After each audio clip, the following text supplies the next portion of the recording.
Show your thought process, compound inequalities. With compound inequalities, what we have are basically two inequalities merged together. So this expression has a range. So we have here, we would read this as 3x plus 4 is greater than negative 8, and 3x plus 4 is less than 22. The reason why I read it that way, not negative 8 is less than 3x plus 4 and less than 22, is because it gives you a little bit more information. It really describes the situation much better. So when you go to solve it, you need to actually write it as you would read it.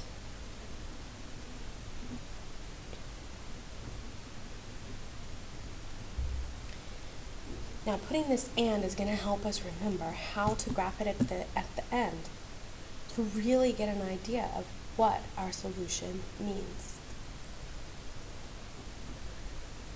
This now just becomes an inequality, or two inequalities that we're going to solve.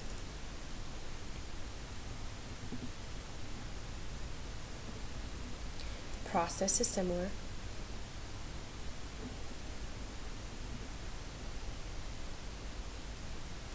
Now,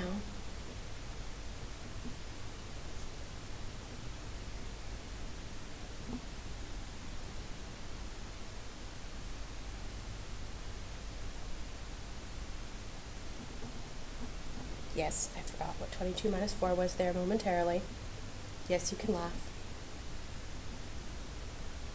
Now I'm going to leave my solution like this. I'm going to leave it as x is greater than negative 4 and x is less than 6. So that when we graph it, we really get an idea of where our solution is on the number line. Did you see that? I almost dropped my pen. Now, you want to make your number line as realistic as possible. We know that negative 4 is closer to 0 than 6. But we don't have to write all the numbers in between. Remember that this sign greater than, this sign less than, does not have the equals. Therefore, both of our coordinates here, negative 4 and 6, are not going to be included in the solution. Now, instead of drawing arrows and erasing them like maybe even myself I did when I first taught this in Algebra 1, let's just reason through this. X is greater than negative 4, so that means it's going to be like everything greater than negative 4. But we also want numbers less than 6. So actually, what we're looking at is just the numbers between negative 4 and 6.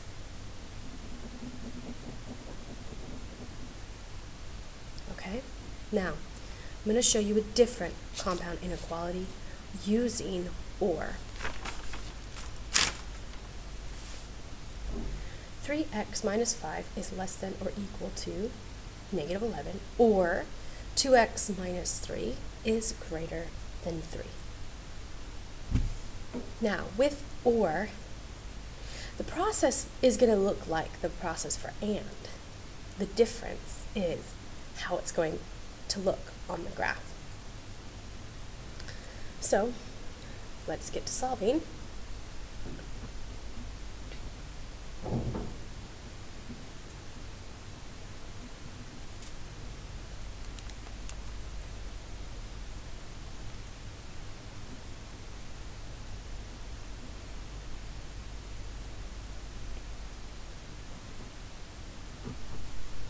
All right.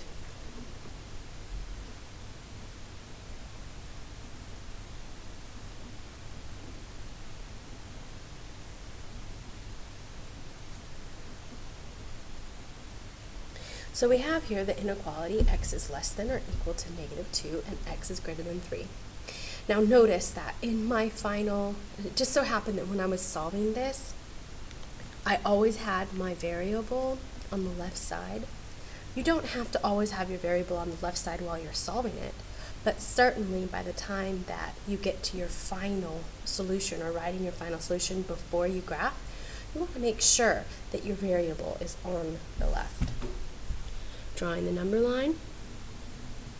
That's a horrible number line, but we're going to work with it.